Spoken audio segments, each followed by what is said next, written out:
Retro media நேயர்களுக்கு வணக்கம். நான் கலைப்ரியா பழனி. இந்த ஒரு சூப்பரான வீடியோல நிறைய சினிமா அப்டேட்ஸ் பத்தி தான் பார்க்க போறோம். முதல்ல வரலட்சுமி சரத்குமார் அவர்களை பத்தி பார்க்கலாம். வரலட்சுமி சரத்குமார் அவர்களை பத்தி சொன்னாலே எல்லாருக்குமே தெரியும், ரொம்ப டிஃப்ரெண்டான கேரக்டர்ஸ்ல நடிப்பாங்க. அவங்க ஆக்டிங்ல மிரட்டி விட்டுருவாங்க. ஆக்டிங் மட்டும் இல்லாம இப்ப புதுசா 2 அவதாரங்கள் எடுக்க போறாங்க. என்ன அப்படின்னா, அவங்க சிஸ்டரான பூஜா கூட சேர்ந்து தோசா டைரிஸ் அப்படிங்கிற ஒரு தயாரிப்பு நிறுவனத்தை ஸ்டார்ட் பண்ணியிருக்காங்க. அந்த தயாரிப்பு நிறுவனத்தோட ஃபர்ஸ்ட் படமா சரஸ்வதி அப்படிங்கிற படத்தை எடுக்க போறாங்க. அண்ட் இந்த படத்தோட டைரக்டர் வரலட்சுமி சரத்குமார் தான்.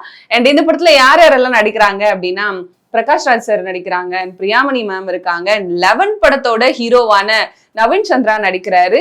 இந்த படத்தோட மியூசிக் யாரு அப்படின்னு சொன்னா தமன் அவர்கள் தான் இந்த படத்துக்கு மியூசிக் டைரக்டரா இருக்காரு. ஒரே டைம்ல 2 அவதாரங்கள் வரலட்சுமி எடுக்கிறாங்க. ஒன்னு டைரக்டராகவும் இன்னொன்னு ப்ரொடியூசராகவும். இந்த படம் சூப்பரா வருமா அப்படின்னு வெயிட் பண்ணி தான் பார்க்கணும். அடுத்ததா சியான் அவர்கள் என்ன படம் பண்ண போறாரு அப்படின்னு சொல்லிட்டு எல்லாருமே ரொம்ப ஈகரா காத்துக்கிட்டு இருக்காங்க. அவர் படத்துக்கான ஒரு சின்ன அப்டேட் கிடைச்சிருக்கு. என்ன அப்படின்னா, சியான் 64 அந்த படம் எப்ப ஸ்டார்ட் ஆக போகுது அப்படின்னு சொல்லியிருக்காங்க. அண்ட் இந்த படத்துல மியூசிக் டைரக்டர் யாரு அப்படின்னா கண்டிப்பா அனிருத் ரவிச்சந்திரன் தான். அண்ட் இதே மாதிரி இந்த படத்தோட டைரக்டர் யாரா இருக்காரு அப்படின்னு சொன்னா விஷ்ணு தேவன் அவர்கள் தான் இருக்காங்க. ஸோ இந்த படம் எனக்கு தெரிஞ்சு ரொம்ப டிஃப்ரெண்டா இருக்க போகுதுன்னு நினைக்கிறேன். ஏன்னா சியான் அவர்களோட எல்லா படங்களும் டிஃப்ரெண்டா இருக்கும். அந்த வரிசையில இந்த படமும் டிஃப்ரெண்டா வரும் அப்படின்னு வெயிட் பண்ணி பார்ப்போம். இந்த படத்துக்கான ஷூட்டிங் எல்லாம் இன்னும் கொஞ்சம் கூடிய சீக்கிரத்துல தொடங்க போகுது அப்படின்னு சொல்லியிருக்காங்க. அபிஷியல் அனௌன்ஸ்மெண்ட் வர வரைக்கும் வெயிட் பண்ணி பார்ப்போம். அண்ட் அதே மாதிரி விஷ்ணு தேவன் அவர்கள் அடுத்ததா இன்னொரு படத்தையும் டைரக்ட் பண்ணிட்டு இருக்காங்க. அந்த படத்தோட பெயர் ஹாய். இந்த படத்துல கவின் அண்ட் நயன்தாரா தான் நடிக்கிறாங்க. இந்த படத்துக்கான ஷூட்டிங் ஆல்மோஸ்ட் சென்னையில இப்போ நடந்துட்டே இருக்கு அப்படின்னு சொல்லிட்டு இருக்காங்க. இந்த படத்துல கவின் அண்ட் நயன்தாரா மட்டும் இல்லாம நிறைய பிரபலங்கள் இருக்கிறதாவும் சொல்லியிருக்காங்க. கவின் கிஸ்க்கு அப்புறம் நயன்தாரா கூட சேர்ந்து ஒரு படத்தை பண்ண போறாரு. இந்த படம் எப்படி இருக்கு அப்படின்னு சொல்லிட்டு வெயிட் பண்ணி பார்ப்போம். டைரக்டர் எஸ் ராஜமௌலி அவர்களோட மிகப்பெரிய வெற்றி படம் அப்படின்னு சொன்னா பாகுபலி சொல்லலாம். இன்னும் நிறைய படங்கள் இருந்தாலும் பாகுபலினாலே எல்லாருக்குமே தெரியும். அது பாகுபலி படத்துல கட்டப்பா அப்படிங்கிற கேரக்டருக்காக நிறைய ஃபேன் பேஸ் இருக்காங்க. கட்டப்பாவோட ஸ்டோரியை பேஸ் பண்ணி ஒரு படம் எடுத்தா எப்படி இருக்கும் அப்படின்னு நிறைய ஃபேன்ஸ் ஆல்ரெடி யோசிச்சு வச்சிருந்தாங்க. அந்த தாட் எஸ் ராஜமௌலி அவர்களுக்கும் இருந்திருக்கு. அதனால என்ன பிளான் பண்ணிருக்காங்க அப்படின்னா, கட்டப்பாவை மட்டும் பேஸ் பண்ணி ஒரு படம் எடுக்கலாம் அப்படின்னு முடிவு பண்ணிருக்காங்க. அண்ட் இந்த படத்துக்கு ஏற்கனவே பாகுபலியில ரைட்டரா இருந்தார் இல்லையா ராஜபிரசாத், அவர் தான் இந்த படத்துக்கு ரைட்டரா இருக்காரு. ஆனா இந்த படத்தை எஸ் ராஜமௌலி அவர்களே இயக்குவாரா இல்ல வேற ஒருத்தர்கிட்ட கொடுப்பாங்களா அப்படின்றதுதான் தெரியல. இந்த படத்துக்கான ப்ரீ ப்ரொடக்ஷன் ஒர்க் எல்லாம் ஏற்கனவே ஸ்டார்ட் ஆயிடுச்சு அப்படின்னு சொல்றாங்க. கட்டப்பாவை பாகுபலியில ஒரு டிஃப்ரெண்டா பார்த்திருப்போம். எப்படி அவர் ஹீரோவை சேவ் பண்றாரு, ராஜமாதாக்கு ஹெல்ப்ஃபுல்லா இருக்காரு அப்படின்னு சொல்லிட்டு, எப்படி அவர் இங்க வந்தாரு, அவரோட லைஃப் ஸ்டோரி என்ன அப்படின்னு சொல்லிட்டு கட்டப்பா பேஸ்ல இருந்து ஒரு ஸ்டோரி வந்தா எப்படி இருக்கும் கேட்கவே ரொம்ப டிஃப்ரெண்டா இருக்குல்ல. ஸோ ஸ்டோரியும் டிஃப்ரெண்டா தான் இருக்கும்னு நினைக்கிறேன். அந்த அஃபிஷியலான அனௌன்ஸ்மெண்ட் இப்போ விட்டுருக்காங்க. இன்னும் நிறைய படப்பிடிப்புகள் எல்லாம் ஸ்டார்ட் ஆகுற செனரியோஸ் எல்லாம் மறுபடியும் அப்டேட் வரும் அப்படின்னு நினைக்கிறேன். அது வரைக்கும் வெயிட் பண்ணி பார்க்கலாம். ரிஷப் ஷெட்டியோட காந்தாரா சாப்டர் 1 அக்டோபர் 1ஆம் தேதி ரிலீஸ் ஆகும் அப்படின்னு சொல்லிட்டு ஏற்கனவே சொல்லியிருந்தாங்க. ட்ரைலர் எல்லாம் பார்த்து அப்படியே மிரட்டி விட்டுட்டாங்க. ஸ்டோரியே என்னப்பா இப்படி எழுதியிருக்கீங்க அப்படிங்கிற மாதிரி இருந்தது இல்லையா. ஸோ இந்த படத்தை அக்டோபர் 1ஆம் தேதி 7 மணிக்கு ஈவினிங்கா ரிலீஸ் பண்ண போறதா சொல்லியிருக்காங்க. அண்ட் அதே மாதிரி எப்படி ஓஜி படத்துக்கு பிரீமியர் ஷோ ஒன்று கொடுத்தாங்களோ அந்த மாதிரி இந்த படத்துக்கும் காந்தாரா சாப்டர் 1க்கும் இயர்லியா ஒரு பிரீமியர் ஷோ இருந்தா நல்லா இருக்கும் அப்படின்னு சொல்லிட்டு அதற்கான பேச்சுவார்த்தைகள் எல்லாம் நடந்துட்டு இருக்கு அப்படின்னு சொல்லிட்டு ஒரு அனௌன்ஸ்மெண்ட் வந்திருக்கு. எனக்கு தெரிஞ்சு காந்தாராவை விட இந்த படம் காந்தாரா சாப்டர் 1 இன்னும் மாசா இருக்க போகுது அப்படின்னு நினைக்கிறேன். ஏன்னா ட்ரைலர் பார்க்கும் போதே அவ்வளோ கூஸ் பம்ஸா இருந்துச்சு. அந்த ஸ்டோரி அவ்வளோ அழகா கன்வே ஆயிருந்துச்சு. அவங்க அந்த விஷுவலா எல்லாத்தையுமே ரொம்ப பக்காவா ரொம்ப சூப்பரா சொல்லியிருந்தாங்க. அக்டோபர் 1ஆம் தேதி தெரிக்க விட போகுது அப்படிங்கிறதுல எந்த ஒரு டவுட்டுமே இல்லை. எஸ்டிஆர் அவர்கள் அடுத்து என்ன படம் பண்ண போறாரு அப்படிங்கிற எதிர்பார்ப்பு நிறையவே இருக்கு. எஸ்டிஆர் 49 பத்தி ஏதாவது அப்டேட் வந்திருக்கா அப்படின்னு கேட்டா ஆமா, எஸ்டிஆர் 49 பத்தி அப்டேட் வந்திருக்கு. வெற்றிமாறன் அவர்கள் தான் இந்த படத்தை டைரக்ட் பண்றாரு அப்படிங்கிறது எல்லாருக்குமே தெரிஞ்சதுதான். அண்ட் எஸ் தானு அவர்கள் தான் இந்த படத்துக்கு ப்ரொடியூஸ் பண்றாரு அப்படின்னு தெரியும். இதுல என்ன ஒரு புது அப்டேட் கிடைச்சிருக்கு அப்படின்னா தானு அவர்கள் என்ன சொல்லியிருக்காரு அப்படின்னா எஸ்டிஆர் அவர்களுக்கு சேலரியோட சேர்த்து இந்த படத்துல இருந்து வர ப்ராஃபிட்டையும் ஷேரா கொடுக்கறதா பேசியிருக்காங்க. இது வந்து பேச்சுவார்த்தைகள் எல்லாம் முடிஞ்சிருச்சு அப்படின்னு சொல்லிட்டு சொல்றாங்க. அண்ட் இந்த படத்துல யாரு மியூசிக் டைரக்டர் அப்படின்னு கேட்டா நீங்க ஷாக் ஆயிடுவீங்க. அனிருத் அவர்கள் தான் இந்த படத்துக்குமே மியூசிக் போட போறாரு.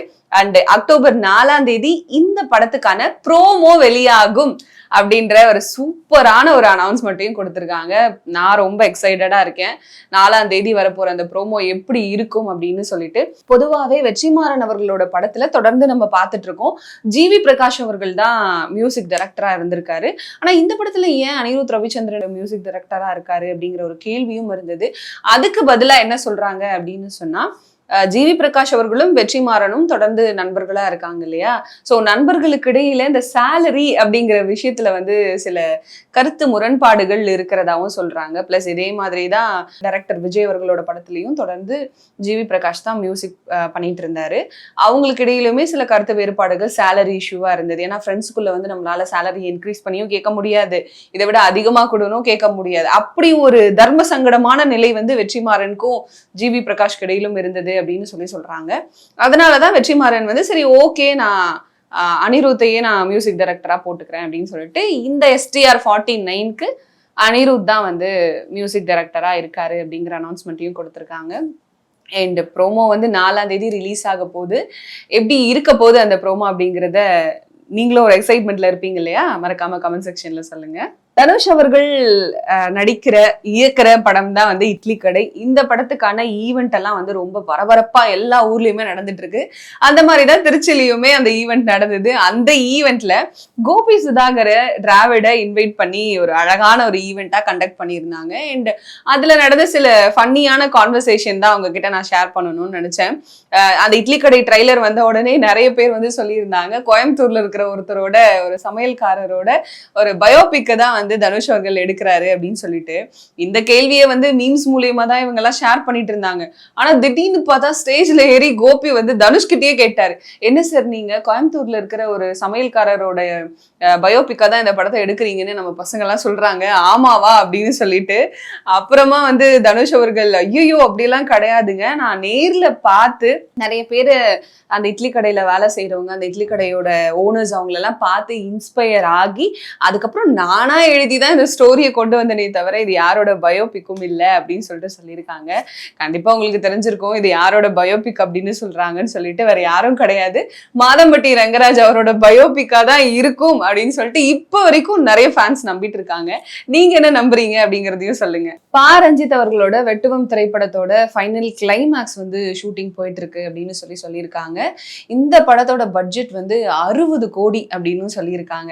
உங்களுக்கு ஏற்கனவே தெரிஞ்சிருக்கும் இந்த படத்தோட ஹீரோவா அட்டகத்தி தினேஷ் அவர்கள் தான் நடிக்கிறாங்க. அண்ட் வில்லனா ஆர்யா நடிக்கிறார். இது வந்து ஒரு ராபின்ஹுட் அந்த சேசிங் ஸ்டோரி மாதிரி தான் இருக்க போகுது அப்படின்னு சொல்லி ஏற்கனவே சொல்லிட்டாங்க. பிளஸ் இதுல இன்னும் நிறைய பிரபலங்கள் நடிக்கிறாங்க.